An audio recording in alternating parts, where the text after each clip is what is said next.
Les he hablado en esta primera parte de aquellos temas útiles para entender lo que sea la necesidad de un equilibrio integral. Les he hablado de la parte biológica, de la parte emocional, del lóbulo prefrontal. Y yo noto que en nuestra sociedad el espíritu ha sido bastante relegado. Si ustedes piensan en lo que sea la definición de espíritu, debemos redimensionar el valor de esta palabra. Y permítanme contarles algo que es sumamente importante para mí. En el año 1990 yo era ateo y estaba escribiendo un libro que se intitulaba De la neurona a la persona. Estaba tratando de explicar cómo el cerebro ha evolucionado de tal manera que un día este mamífero se vuelve persona. Pero el año 92 empiezo a hacer estas investigaciones sobre fenómenos místicos y resulta que voy al Ecuador. Pero el año 94 me ocurre esta experiencia con una persona. El año 92 yo empecé a cambiar de vida debido a las investigaciones que les voy a mostrar. Pero el año 94 el obispo del Ecuador había pensado que la señora Patricia Talbot no era una vidente auténtica, sino falsa. Entonces yo viajé al Ecuador para estudiar el caso de ella y demostrar si es que era realmente falsa o era auténtica. Los estudios demostraron que ella sí era una vidente auténtica y gracias a esos estudios el obispo le dio autorización hoy para que trabajara, hoy están haciendo una iglesia, etcétera. Los estudios sirven para eso. Pero lo que les debo contar es que mientras entrevistaba gente, entra una mujer que tenía también experiencias místicas. Era la primera vez que yo la veía.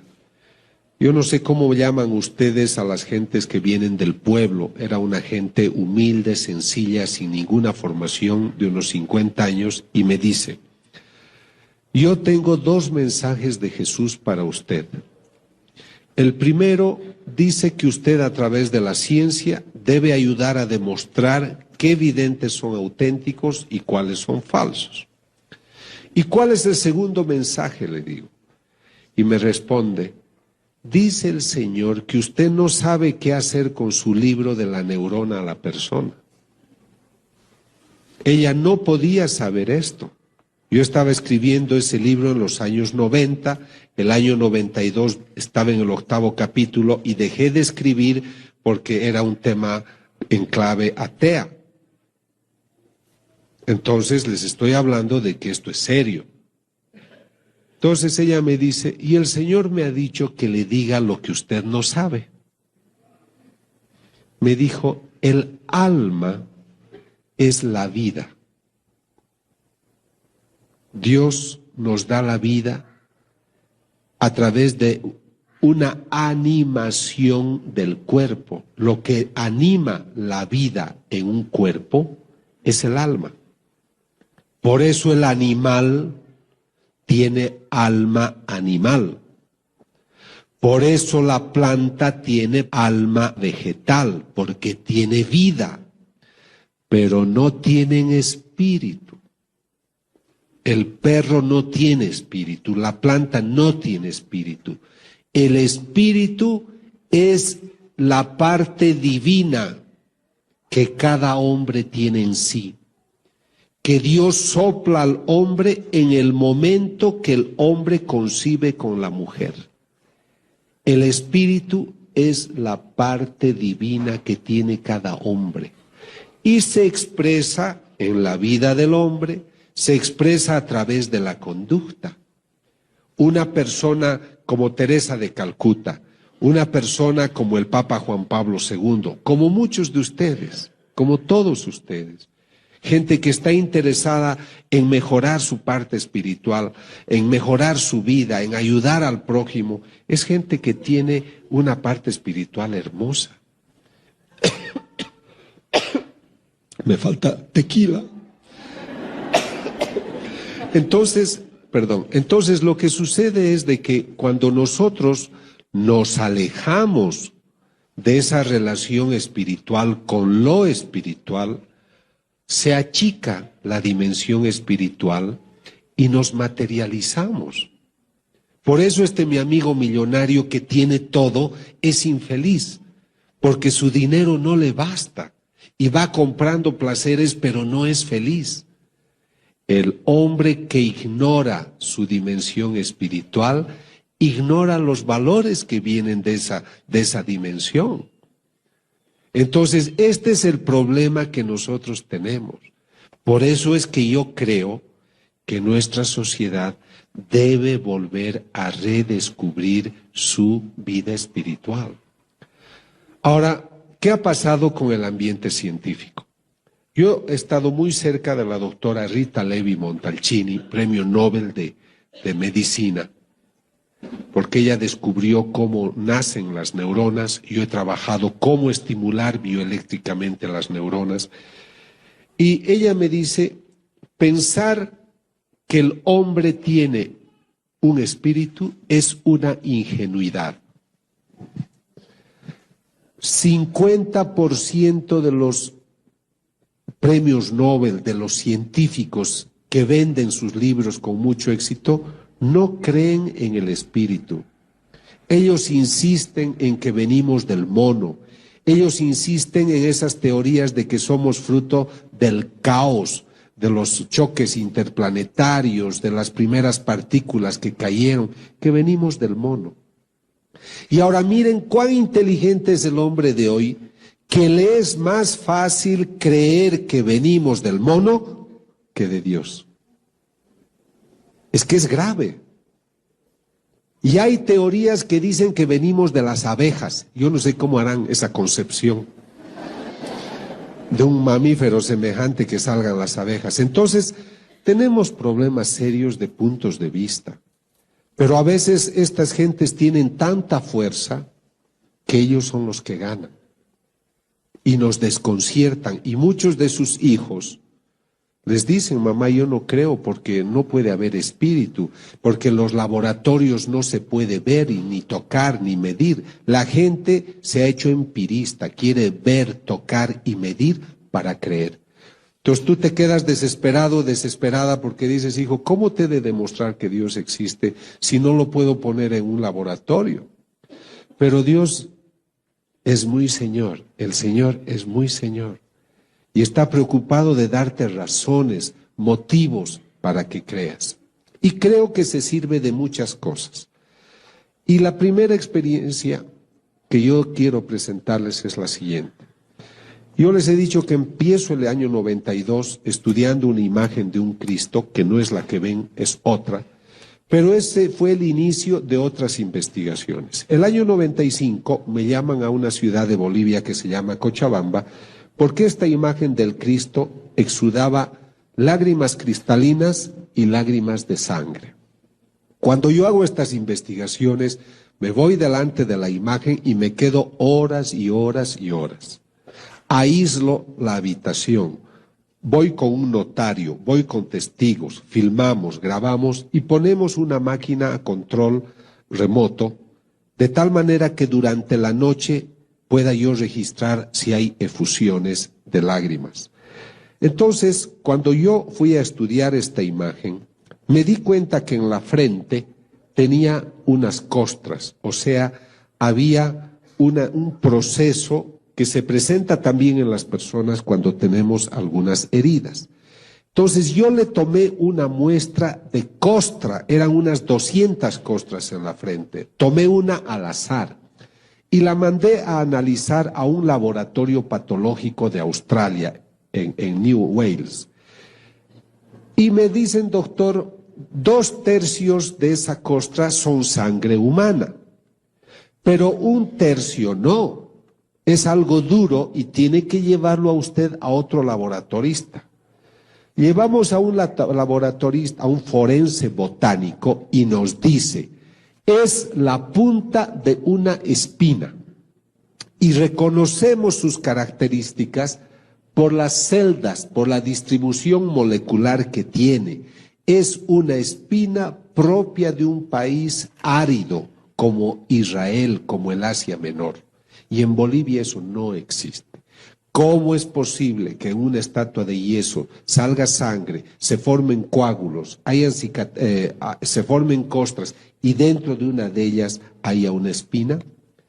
Muchas gentes cuando escuchan de esto dicen es que dentro de la imagen hay algún mecanismo que le hace exudar. Yo no estoy usando la palabra llorar, nosotros decimos exuda o tiene efusión de sangre o de lágrima. Entonces hago una tomografía axial computarizada que divide la imagen en 27 partes y dentro está vacía. No hay ningún mecanismo que justifique esta efusión. Pero muchos dicen es el ambiente, es la deshidratación, son los colores, etc. Compro otra imagen parecida y durante 2 años la coloco al lado de la que exuda. Jamás esta otra imagen tuvo esos supuestos cambios que eran debidos a los colores o a lo que sea el efecto del ambiente. Esta imagen exuda sangre y lágrimas cristalinas. Tomo una de las lágrimas cristalinas en un tubo de hematocrito, coloco en los tubos de ensayo, se seca la lágrima y quedan cristales de sal. Otra vez, como de una estatua de yeso, se seca el líquido y quedan cristales de sal. Eso no me puedo explicar. Hemos hecho 7 estudios en laboratorios del mundo, desde el año 1995 al 2000. Todos confirman que este es el estudio que se hace, la característica corresponde a genes de un ser humano. O sea, todo ese líquido corresponde a una persona. Ahora comprenderán que esto nosotros llamamos estudios a ciegas. ¿Qué quiere decir? Que yo voy donde está laboratorista a Nueva Orleans, a una oficina que se llama GenTest, uno de los mayores centros de estudio genético de Norteamérica, y esta doctora es una doctora que no ama para nada a los católicos, ella es de otra religión. Ella no sabe que esto viene de una estatua. Pero este señor que está ahí, Ron Tesoriero, es el australiano abogado que viaja conmigo para autentificar mis investigaciones, y él le dice, esta sangre viene de una estatua. Entonces ella se sorprende y ella dice, esto no puede ser que de una estatua de yeso salga esto. Pero su estudio confirma que esto proviene de una estatua y que es sangre humana. Bueno. ¿Por qué yo hago estas investigaciones? Ahí es donde nace el Grupo Internacional para la Paz. Es un grupo que quiere ayudar a que la gente entienda estos fenómenos. No pedimos dinero a nadie. Es la primera vez que yo estoy vendiendo este libro porque es un libro de ciencia. Los libros que he hecho sobre ciencia y fe se los ha puesto a disposición. Algunos han comprado, otros no. Pero esto no se hace por dinero, ¿comprenden? Es porque cuando uno investiga, uno ama la verdad y hay que hablar de la verdad. He estudiado más de 50 casos y habían 7 falsos. Habían personas que mentían, no veían a Jesús, no veían a María, ellos ponían la sangre a las estatuas. Pero los otros son auténticos. Está también ocurriendo.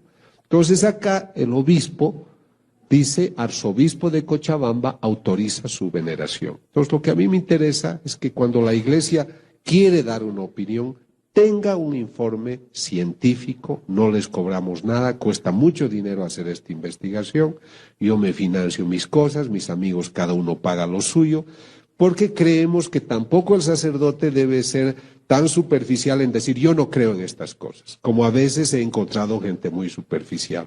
Para hablar de estas cosas hay que estar bien informados, y yo estoy muy bien informado porque son 12 años que viajo haciendo estas investigaciones. Entonces lo que tratamos es ayudar al discernimiento. Ahora, quiero aclarar de que la voz científica no se adelanta a la voz de la Iglesia. Nosotros, científicos, ahora católico, me someto a la autoridad de la Iglesia. Y yo aconsejo que cuando hay estos temas, ustedes esperen siempre la opinión de la Iglesia. Porque en nuestros países latinos hay mucha especulación. Doy una charla en Colombia, hay 80 videntes. Doy otra charla en España, hay 90 videntes. O sea, hay que tener cuidado porque también somos muy susceptibles y creemos muchas cosas. Justamente un taxista que me llevaba esta mañana me decía, pero hay también imágenes en los árboles, en los tallos de los árboles, etcétera, en los troncos, y mucha gente cree, comprende, y otros saben manejar muy bien eso. Entonces hay que esperar la opinión científica, pero sobre todo la opinión de la Iglesia. Estos estudios que yo realicé de varias investigaciones de apariciones de la Virgen, exudaciones, estigmatizaciones, llamaron la atención de la Fox, del canal de televisión americano. Entonces mandaron a este señor que se llama Mike Willisi a que me investigue. Ellos estaban preparando una película que se llamaba Estigmata, que es una mala película, pero ellos querían hacerse propaganda y pensaban que mis estudios eran falsos. Entonces mandaron a este señor para que él replique mis investigaciones en mi delante. Entonces ellos fueron a Bolivia, tomaron las muestras del Cristo. Hay una vidente de la que les vamos a hablar que se llama Catalina. Él dijo de que como esa vidente no había sido estudiada, que la traerían a México, al Hospital de Los Ángeles, para que la estudiaran, y que yo podría seguir las investigaciones, pero sin intervenir. Y el día 28 de julio de 1999 me sentarían en un sillón para decirme, yo salgo mejor del lado derecho por si acaso. Entonces, dice que estemos sentados en unas sillas que a través de un satélite nos van a entrevistar directamente desde el laboratorio donde ellos han hecho sus investigaciones para decirlo en público si hemos dicho la verdad o no. Entonces yo ese día estaba sentado y se contactan con los laboratoristas, 28 millones de personas veían que luego se ha hecho una película que se llama Signos de Dios, la ciencia prueba la fe, y pues fueron al laboratorio y la laboratorista dice, debo confirmar que los casos son auténticos. Y eso es lo que a mí me ha dado prestigio internacional, porque la Fox no es el Vaticano. Eran unos señores que querían hacer lo suyo, gastaron $2 millones, a mí no me pagaron ni un centavo por si acaso, pero ellos querían ver si esto era verdad o no. Y lo que podía haber sido algo negativo para mí se ha vuelto a favor, porque delante de todo el mundo, esa noche fueron 28 millones, pero luego ha ido a todo el mundo, pues han dicho, esto es verdad. Y entonces eso solamente quiero contarles para que sepan de que yo también, el investigador, he sido investigado. Han hecho una película de 2 horas, documental Signos de Dios, la ciencia prueba la fe, y pues allá ellos fueron los que estudiaron el caso de quien les hablaré luego. Cuando empecé a estudiar esa imagen del Cristo que lloraba, como yo era ateo, yo no estaba relacionado con miembros de la iglesia. Entonces muchos me dijeron de que no podía ser, de que cómo me tienes que avisar antes para que yo pose, ¿no es cierto? Entonces descubrí, bueno, me decían, no puede ser, estos casos no hay. Pero luego, estudiando, encontré que en el año 1953 lloró esta Virgen en Italia, en Siracusa. Y el año 1954 el Papa Pío XII la aprueba, dice, este es un caso extraordinario, y hacen una basílica. Entonces yo tenía un argumento para demostrar a los religiosos de que realmente habían casos de este tipo y que una prueba era esta exudación que exudó 4 veces. Ese Cristo de Cochabamba ha exudado casi ya 200 veces. Y luego empiezo a conocer más casos en Italia en Italia también esta es la rosa mística que exuda, y muchas imágenes. Y tengo que viajar a Akita, Japón. En Japón empieza a llorar la Virgen. Es una imagen de madera que exuda 101 veces, lágrimas cristalinas y sangre. A quien le ocurre eso es a una monjita, que es una vidente que ve a la Virgen, se llama Agnese Sasagawa. Es una religiosa sorda. Ella empieza a verla a la Virgen y se sana de la sordera. Muchos dudan, pero el obispo es un hombre serio, quiere saber todo, hace las investigaciones y el año 1985-90 hace documentos apoyando esta aparición, y el mismo cardenal Ratzinger el año 90 convalida las apariciones de Akita, Japón. Entonces, no es que la Iglesia no se interesa, lo que pasa es que quienes no hablan bien de estos eventos no están bien informados. Luego tengo que viajar a Naju, Corea, donde otra imagen de la Virgen exuda 700 veces lágrimas cristalinas y sangre, como pueden ver acá.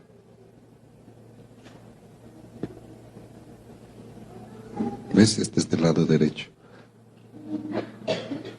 Y estas son las muestras, de sangre que hemos tomado para analizar y comparar con otras investigaciones que me tocan realizar. Ahora, no en todas partes hay exudaciones de lágrimas de sangre o cristalinas. En algunos lugares hay efusiones de aceite. Esto ocurre en la casa de una estigmatizada que se llama Catalina, tiene a la Virgen de Fátima, y yo tomo las muestras y miren que estaba yo en México y extraigo el líquido y es aceite de oliva. Este estudio lo hice realizar en el Tecnológico de Monterrey porque yo estaba haciendo una investigación allá. ¿Cómo puede ser de que tengamos estas imágenes que exudan, y en este caso aceite? En muchos casos estos aceites los aplican a los enfermos y pues se sanan. Sé que han venido unas personas enfermas de cáncer y de otras enfermedades, les agradezco por su bondad. Ojalá Dios al volver a sus casas les dé una linda sorpresa de cariño y de sanación física, espiritual, si es su voluntad. Luego voy a Colombia, a Medellín, porque en Medellín ha ocurrido algo único, y escuchen con atención porque es muy bonito. Es una escuela de niños huérfanos, dirigen unas monjitas. Esta imagen de la Virgen la tienen en el patio, es un póster grande, pero ya está hace más de 30 años y se ha despintado. Y para sorpresa de todos, empieza a aparecer el color, como si alguien empezara a pintar. Y hasta hoy nadie puede describir cómo se ha podido realizar.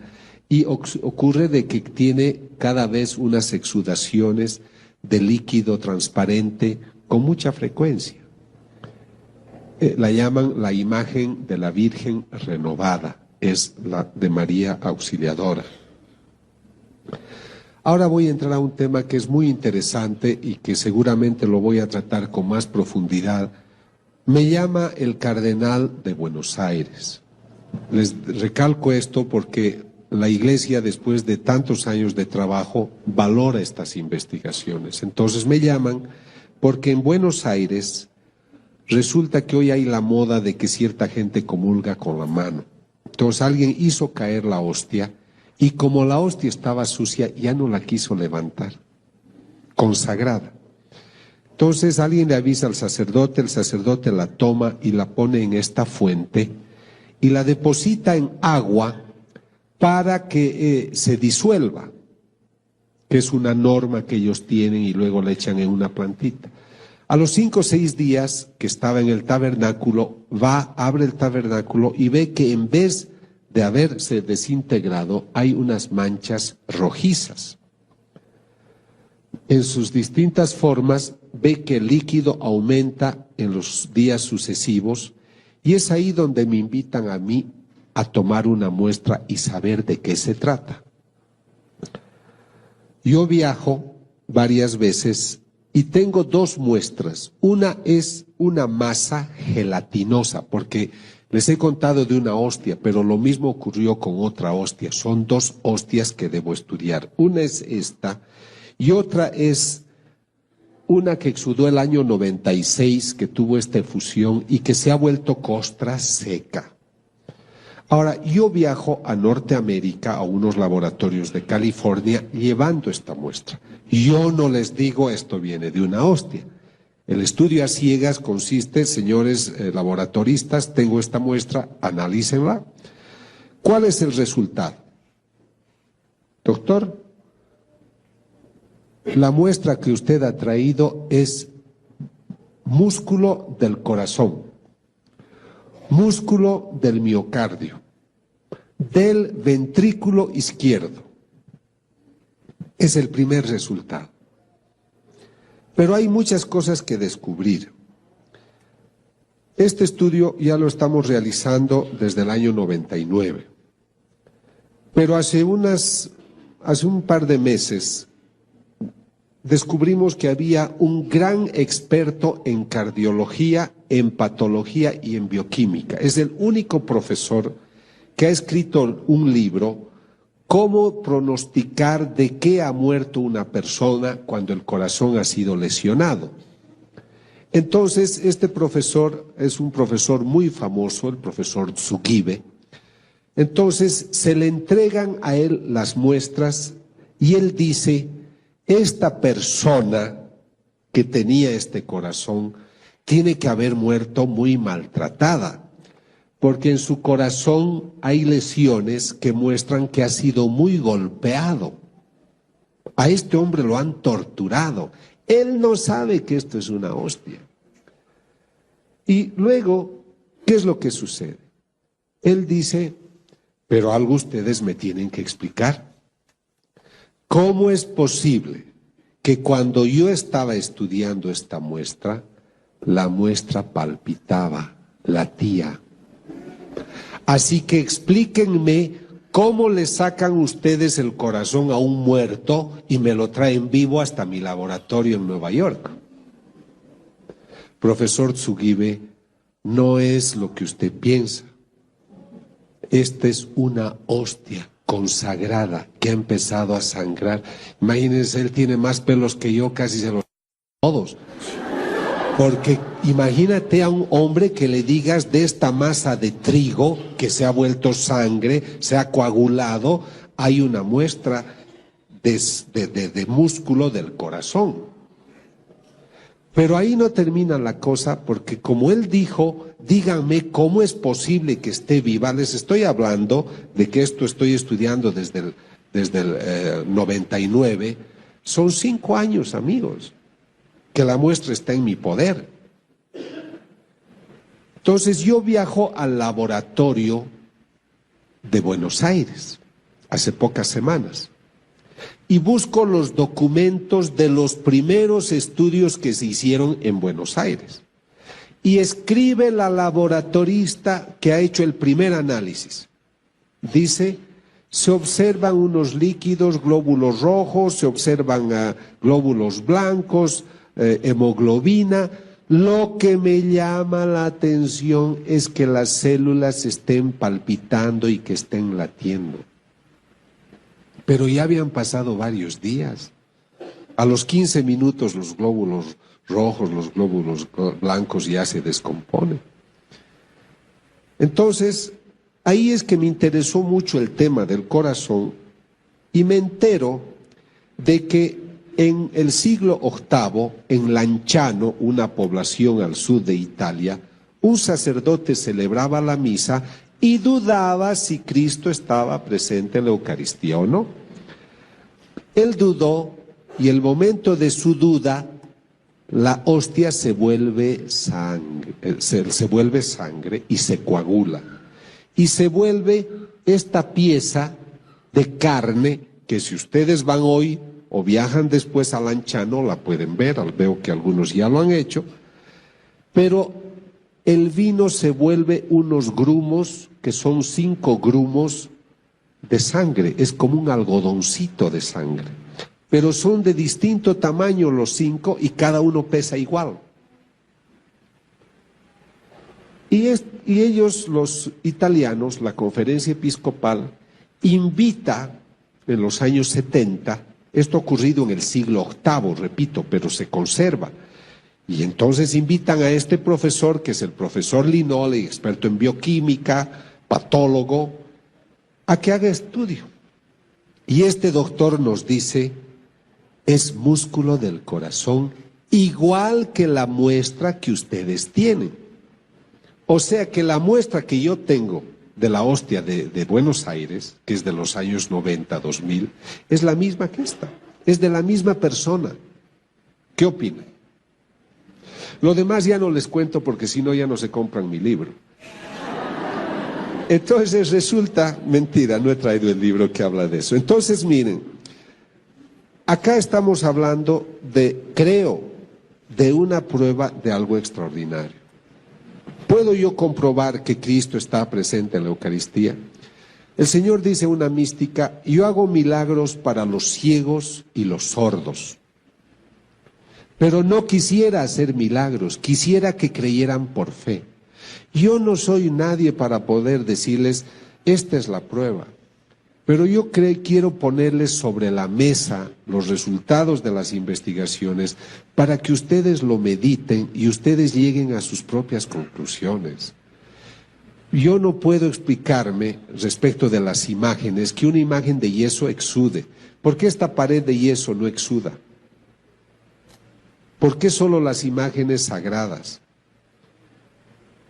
Entonces, yo creo que ustedes tienen que meditar qué nos está queriendo decir el Señor a través de los siglos. Pero luego me entero que en el siglo XIII, también otra persona, otro sacerdote, no creía que Cristo estaba presente, esto en Orvieto, en Italia también, y cuando está dudando de que si Cristo está presente en la Eucaristía o no, el corporal que tiene se llena de sangre. Pero aquí ocurre algo impresionante, porque la sangre chorrea el altar y cae al suelo, y el piso es de mármol, y si ustedes van a ver hoy, ha penetrado la sangre al mármol y está ahí. Entonces sale, rebalsa y penetra. Es debido a esta experiencia del siglo XIII que el Papa Urbano, que se encontraba cerca de Orvieto, viaja al lugar a ver este milagro, y Urbano IV pide a Santo Tomás de Aquino hacer la misa, el ritual, la ceremonia, para establecer la fiesta de Corpus Christi. O sea que sepan ustedes de que la fiesta de Corpus Christi nace de un milagro eucarístico. ¿Están cansados o no? Si no les cuento más cosas. Bueno, entonces les voy a contar una cosa muy bonita. Es que yo me regulo, no quiero cansarlos, pero les voy a contar algo muy bonito. Yo les conté que la vidente Patricia Talbot, el obispo decidió que ella era falsa. Pero ¿quiénes decidieron eso? Un profesor de teología, un profesor de español. Entonces yo viajé, le dije, obispo, el año 94. Yo le dije con todo respeto, no veo que ustedes, siendo teólogos y siendo profesores de español, decidan si el cerebro de una persona está sano o no. Ustedes no tienen la competencia para eso, pero yo sí. Yo soy experto en esos temas y además traigo mi equipo de expertos. Permítame que estudie el caso de la señora Patricia Talbot. Por suerte fue un buen obispo y me dijo, doctor, le autorizo, reconociendo que él había actuado de otra manera. El día de la investigación, yo no podía estudiar la aparición del Señor, porque ella ya no tenía apariciones, ni del Señor ni de la Virgen. Cuando yo estudio el cerebro de una vidente o de un vidente, su cerebro produce ondas delta, que son unas ondas de 3-4 latidos por segundo, que ningún ser humano produce si está despierto. Solo produces eso si estás en sueño profundo, en anestesia, estás con drogas, pero basta que despiertes y no produces ondas delta. Todos los videntes auténticos que yo he estudiado producen esa onda. Entonces, y los físicos nucleares descubren que el momento que se aparece el Señor hay emisión de radiaciones y aumenta la concentración de energía en una habitación como si entraran 5 a 10 mil personas a la sala.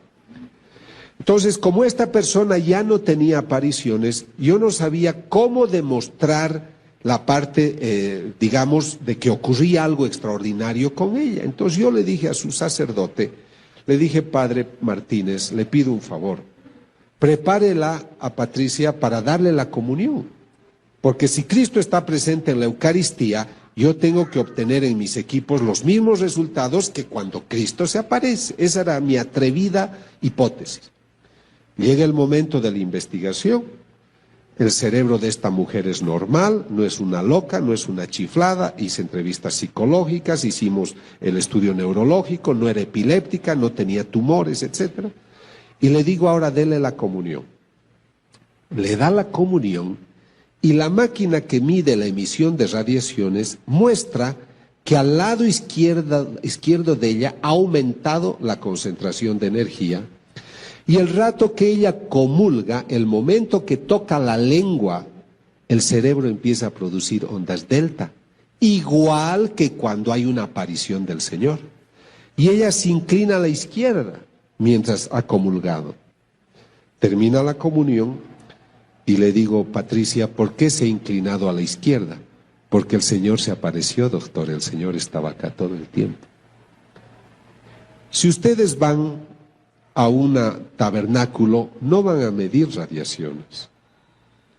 Pero el Señor permitió esa experiencia justamente por esta razón, para darnos pruebas de que algo extraordinario ocurre.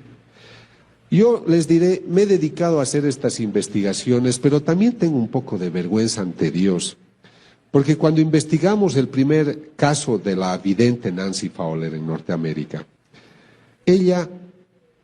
el Señor le dice, why do you test me? ¿Por qué me pruebas?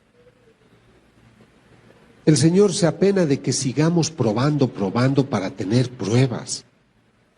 Pero también le dice, hija, es que viven en un mundo muy racionalista, ya no son sencillos como palomas, son gente complicada.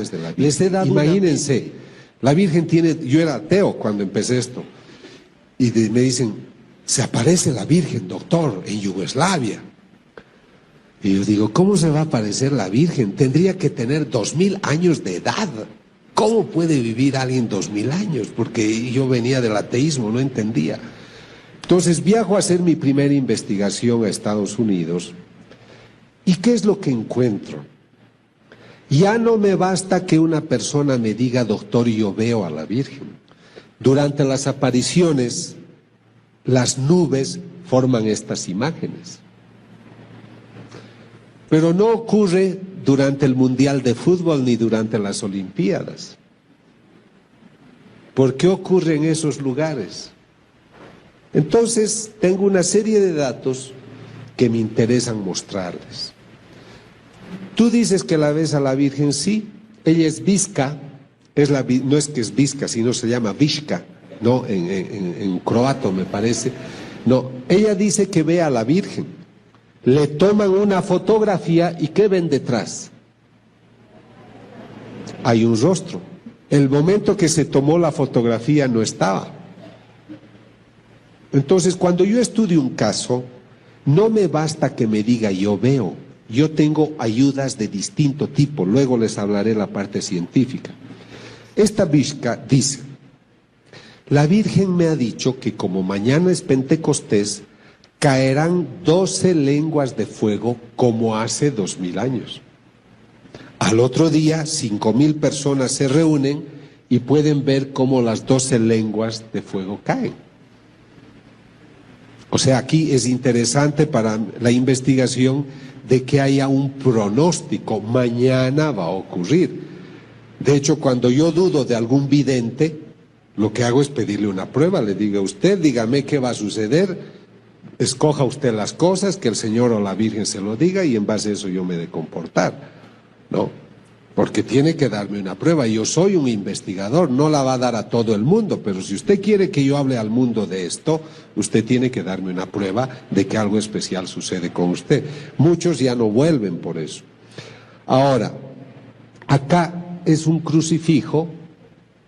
Durante las investigaciones es un lugar que se va a rezar y delante aparece esta imagen en una fotografía. La gente puede decir de que es una sobreposición de imágenes, pero es una foto Polaroid, no hay replicación. Y ténganla en cuenta, por lo que van a ver luego, esto es Estados Unidos, lo otro ocurre en Corea. Esto sigue siendo Estados Unidos el 13 de octubre. Por eso cuando yo investigo, leo los mensajes, estudio la vida de la persona, entrevisto psicológicamente o psiquiátricamente lo que hacen, recurro a neurólogos, psiquiatras, físicos nucleares, pero durante la aparición puede suceder de que toda la gente pueda ver algo parecido a esto.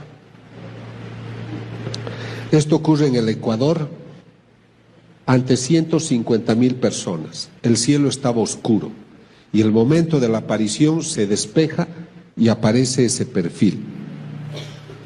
Esto ocurre en Corea, es lo que les decía. Este es el altar donde llora la Virgen. Se toma una fotografía, pero miren qué ocurre delante, ¿no? Esto ocurre en Colombia, en Ecuador, en Yugoslavia. Durante las apariciones, las nubes forman estas imágenes. Y hay detalles que yo observo, como la mandíbula. La mandíbula de la Virgen parece que es muy finita. Los que la han visto me dicen eso. En Yugoslavia, una persona escucha un sonido, un ruido, siente la necesidad de tomar una foto del árbol y aparece este perfil. Ahora ustedes me dirán, ¿cómo se investiga? ¿Cómo puedo yo decirle a la iglesia, a las autoridades, esta persona ve a la Virgen o no? Mucha gente después de una conferencia me dice que ve a la Virgen. Pueda que muchos vean de verdad, pero eso es para uno. Y en su humildad tienen que guardárselo para sí. Pero hay personas como esta estigmatizada Catalina, que el Señor le dice, según ella, dile al doctor que te ayude. Entonces yo la estudio. Acabo de estudiar un caso hace una semana en el Johns Hopkins Hospital de Baltimore. ¿Por qué he ido a ese famoso hospital? Justamente para convalidar mis investigaciones. He estudiado una vidente norteamericana de 47 años, que es un caso que el obispo ha declarado que es falsa. Entonces yo voy a esos casos para ver si ellos tienen razón o no, o ayudar o solicitar la revisión de su decisión. Yo entrevisto a las personas, debo ver que sean sanas de mente. Hay fanáticas, hay loquitas, hay enfermas, hay gente que exagera y no dicen la verdad. Hay gente que alucina, hay psicóticos, esquizofrénicos. Entonces hay que hacer un estudio para decir esta persona es sana de mente. Luego hay que leer todo lo que escriben y tiene que ser algo perfecto. Por ejemplo, esta Catalina ha escrito casi 17 libros y no hay contradicciones con las enseñanzas de la Iglesia. Es una persona que no tiene la formación cultural para darte una cita de 40 citas bíblicas, o que tú estés pensando algo y ella te responda, o ese texto de la misa, o los otros dos que van a poder leer, o los que quieran, pues te están mostrando cosas que ningún ser humano sabe. Yo cuando leo esos libros me sorprendo de la belleza que tratan. Ellos no tienen la formación, entonces veo que algo extraordinario pasa con ellos. Luego estudio con aparatos. Antes de los equipos veo su estilo de vida. Yo viajo de incógnito, les veo cómo viven. Yo he descubierto una vidente falsa en Ecuador, porque yo le decía, ¿y usted cuándo va a misa? Nunca la veo en la iglesia, era un pueblito. Es que yo voy a la misa con mi director espiritual. Le digo, ¿y dónde está su director espiritual? Ha viajado. Pero, ¿y cuándo usted reza? Nunca la veo ir al oratorio. Es que yo rezo en mi cama en la noche, me levanto, hago ayunos, duermo en el suelo. Todo era mentira. Pero recibía dinero y había gente que la buscaba y un sacerdote la apoyaba, ¿comprendes? Pero era todo mentira. Un día fuimos a la misa juntos y hacía calor cerca de Guayaquil. Hacía tanta calor que ella, como le hacía calor, era domingo, se salió de la misa y no escuchó la misa. Ningún domingo, ningún vidente un domingo va a dejar de escuchar una misa, solo porque hace calor. Entonces hay que estudiar también el estilo de vida. Hay tipos que son muy callados, otros que hablan más, pero todos son muy valientes, todos son perseguidos porque les calumnian, les dicen muchas cosas feas, pero son valientes porque perseveran. Los falsos casi siempre vienen y me dicen, yo soy vidente, además el Señor ha dicho que usted es una maravilla, que usted es un santo, que usted es melenudo, que usted tiene una linda cabellera, todo. Yo no les creo, ¿comprende? O sea, me echan muchos piropos. Y en general el Señor no es así. El Señor puede decir, mi hijo me sirve, mi hijo me ayuda, pero no te va a dar tantos piropos, ¿comprendes? En cambio los falsos te dicen, te adulan de muchas maneras. Por eso cuando viajamos no permitimos que nos paguen un hotel, que nos alojen en sus casas. Por eso yo no puedo recibir dinero ni de ellos ni de la iglesia, tengo que financiarme yo, porque tengo que sentirme libre de lo que hago. He tenido un grave problema en un país centroamericano. La prensa descubrió que el vidente que se decía estigmatizado, el momento en el cual, según él, sangraban sus manos, la televisión con un teleobjetivo descubrió que tenía una cruz y que al pincharla se perforaba el dedo, luego se untaba lo demás y decía, ahí están mis estigmas. Entonces, el grupo que le ayudaba a este estigmatizado de unos 50 años, me llama y me dice, doctor, ayúdenos porque la prensa nos está atacando y dicen que este hombre es falso. Como yo soy Robin Hood, como soy el mosquetero que ayuda a los que tienen problemas, viajé para hacerme problemas. Entonces yo llego al lugar y le digo, me interesa verlo al vidente. Me llevan a un lugar, el grupo que lo apoya al hombre, que le ha regalado un auto de $50,000, que vive en una linda casa, que el tipo ya no trabaja, vive como un rey el hombre, eso también yo observo, ¿no? Entonces les digo, bueno, aquí estoy, lo entrevisto al hombre, no me dio la impresión que era místico, para nada, pero yo debo tener pruebas, no me debo basar en mi impresión. Entonces les digo, muéstrenme todo el material que tienen de cuando tiene sus estigmas. Y me dicen, doctor, hemos viajado a España, al convento donde está la santa que él representa, porque él habla como mujer y habla de una santa, etcétera. Entonces me muestran las películas donde está sangrando, 5 películas, y descubro en las 5 el momento que se perfora. Entonces yo he ido a ayudarle a descubrir que era falsa la perforación y descubro que otras 5 veces se ha perforado. Y yo le digo al grupo, queridos amigos, lamentablemente no les puedo ayudar porque el Señor realmente tiene la cruz con agujas que Él se perfora. Me querían golpear, me querían sacar por la ventana porque estaban molestos de que yo descubra una falsedad. Entonces, este es un problema. Hay gente que se hace fanática y que cree cualquier cosa. Por eso, no protesten contra la iglesia. Yo sé que a veces algunas autoridades son severas con ciertos videntes auténticos, pero estos están con Dios y al final la luz va a salir. Pero no hay que adelantarse, no hay que faltar al respeto a la decisión de la iglesia. Yo he estudiado 3 casos importantes y maravillosos de videntes que eran auténticos y luego han cambiado de vida y se han vuelto personas desagradables. ¿Qué pasaba si el obispo de ese lugar las habría aprobado? Harían el ridículo ahora. Entonces, por eso la iglesia está protegida por el Espíritu Santo. Y no tenemos que hacer depender nuestra fe de estos eventos. Estos eventos nos están despertando la fe, como ha sido mi caso. A ustedes estoy seguro que ahora van a comulgar con más entusiasmo. Pero no dependamos de la vidente, del vidente. Ellos son unos instrumentos que nos tienen que llevar a las enseñanzas de la iglesia, al dogma. Y entonces vamos a vivir mejor. Yo vivo mejor mis misas gracias a muchas cosas que me han dicho los videntes. Pero yo no estoy esperándolo al vidente, lo que me interesa es encontrarme con el Señor en el Santísimo. Entonces tengan presentes, sean prudentes, gocen de estos regalos. Llévense esos libros maravillosos que les van a hablar de un Dios que está hablando al hombre de hoy, porque está preocupado de un hombre que ha erigido otros dioses y se ha olvidado de él.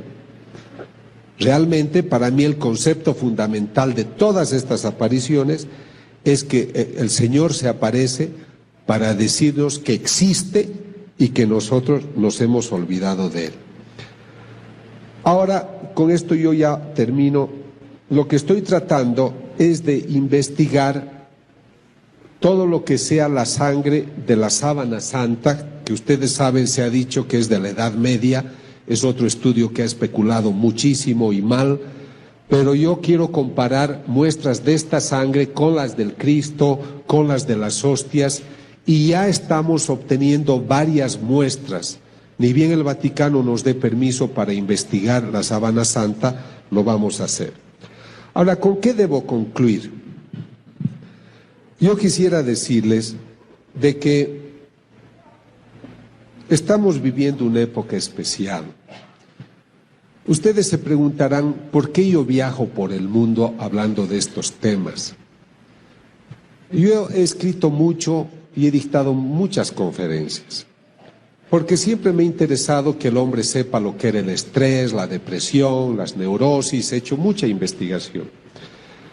Pero yo noto que el hombre de hoy no está bien, no está sano.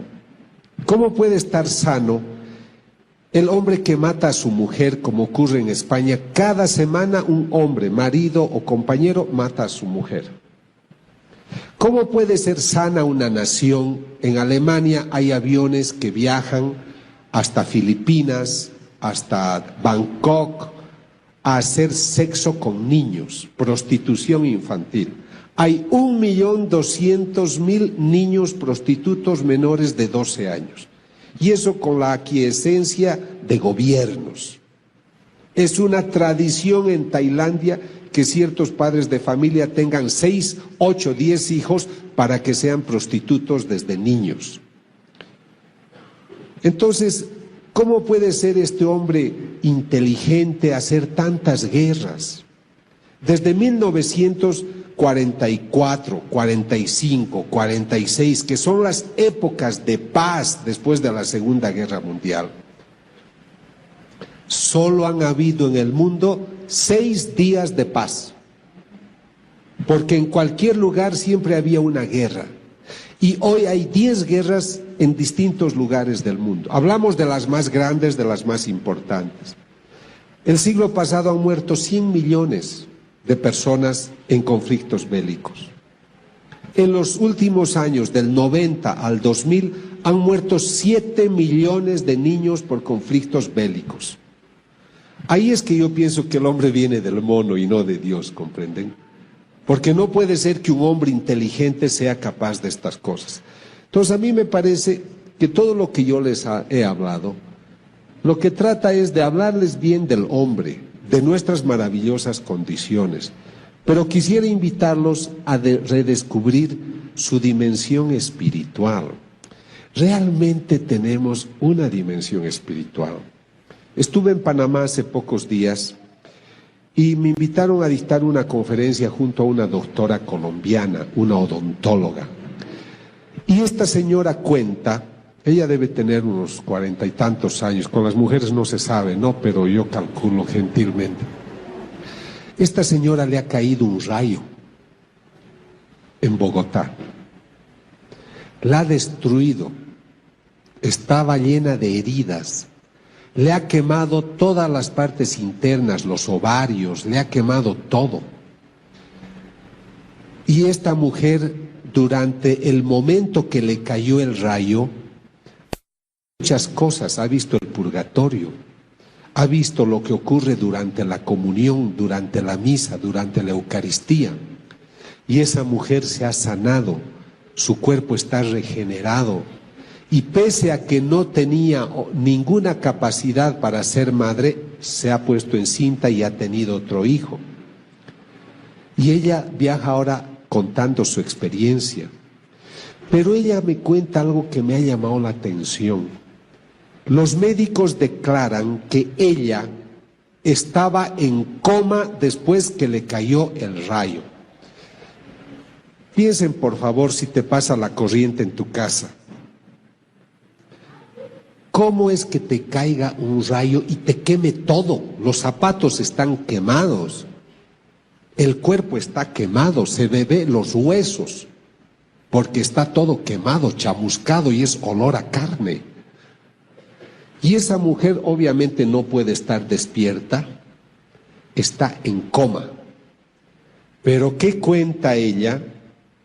Que ella se encontraba en Yugoslavia, pidiéndole a una señora que rezaba mucho, que rezara por su alma. Esta doctora fue la que hizo grandes movimientos en favor del aborto en Colombia, en favor de la eutanasia. Y durante el momento que le cae el rayo, tiene una visión de cómo ella se está por caer al purgatorio. Y una voz le dice, tú mereces irte al último lugar del purgatorio, que es cerca del infierno, y es horroroso. Y ve unos monstruos y ve cosas feas. Esto es lo que ella relata y es una persona seria.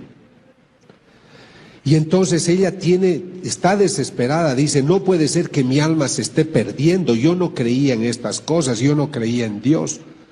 Y el Señor le permite volver a la vida y la cura para que hable de estas cosas. Por eso ella viaja por el mundo hablando de estos temas. ¿Por qué les cuento esto?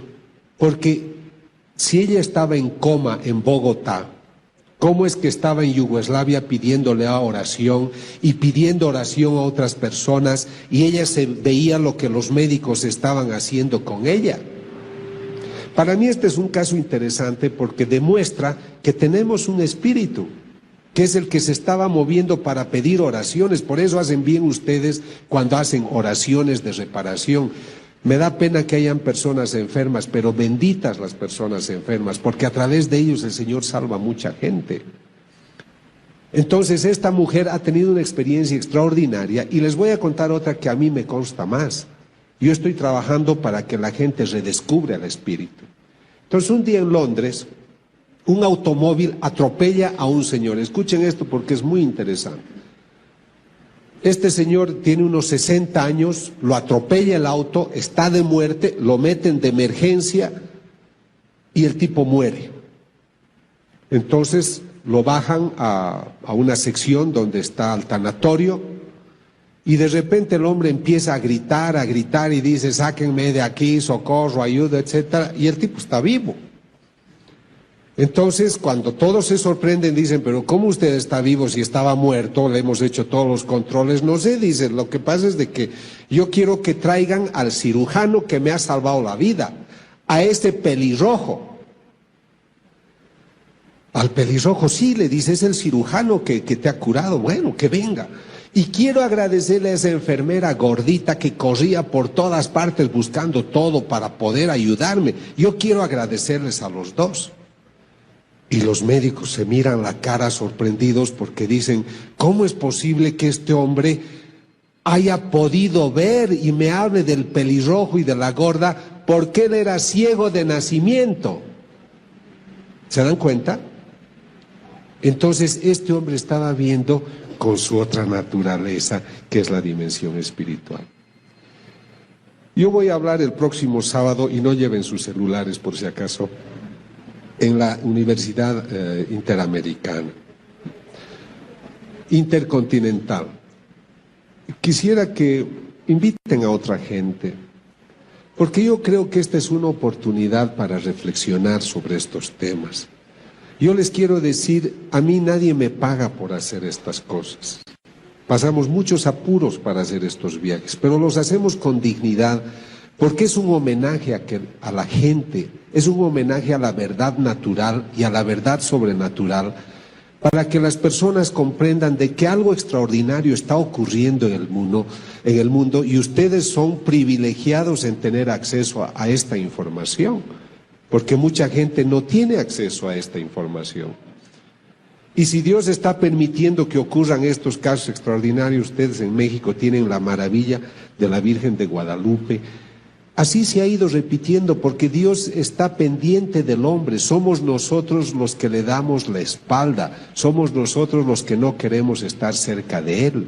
Somos nosotros los que nos bautizamos y solo 15% se acuerda de Él los domingos. Y sobre todo nos acordamos de Él cuando tenemos problemas. Yo creo que todo lo que nos está ocurriendo es para recordarnos que está vivo. El Señor dice: yo soy un mendigo, porque estoy esperando que el hombre me pueda donar lo que más quiero, y es su corazón. Eso es lo único que espero. Pero todo depende de su voluntad, porque el hombre es libre para amarme. Él puede construir otros dioses si él quiere, pero yo lo he creado para poblar el cielo y no para poblar el infierno. Yo no soy un Dios que castiga, soy un Dios que se apena por el pecado. No te condeno, lo que quiero es más bien salvarte, quiero sacar de la muerte vida, porque yo he vencido a la muerte. Cuando yo leo estos mensajes y cuando se lleven esos libros, léanlos poco a poco. Yo hago una cosa, me voy a una iglesia a leerlos delante del Santísimo, porque escuchas esa voz viva, escuchas a ese Dios que te está hablando aún hoy. Seamos generosos, no estamos bien, nuestra economía no va bien, la gasolina está aumentando, los conflictos bélicos aumentan, viajar cada vez se hace difícil, sacar una visa para ir a un país. ¿Cuántos mexicanos mueren en las fronteras simplemente porque no pueden ir tranquilos a México y de otros a Estados Unidos y de otros países? Porque hemos perdido ese sentido de hermandad. ¿Y cuándo vamos a cambiar? ¿A la fuerza, por el castigo? ¿Por qué no empezamos entre nosotros a ser mejores hermanos? Aquí hay un apostolado que es el apostolado de la nueva evangelización. Están afuera las personas que les pueden informar. Únanse a ese movimiento o únanse al movimiento que deseen, pero pongan a Dios en el centro de sus vidas, porque yo creo que el Señor, pese a que ha muerto hace 2000 años, aún hoy lo seguimos crucificando. Pero ojalá el Señor hoy pueda decir: yo hoy he tenido un momento bonito porque estuve en México con gente grata, y espero que el Señor pueda encontrar en sus corazones un lugar que le ha dicho a un vidente, le ha dicho: ¿qué te hace pensar que porque soy Dios no merezco ternura?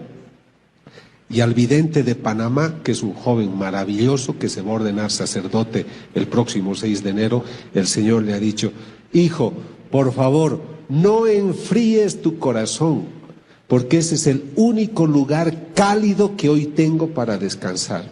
Que el Señor hoy encuentre en sus corazones muchos lugares cálidos. Gracias.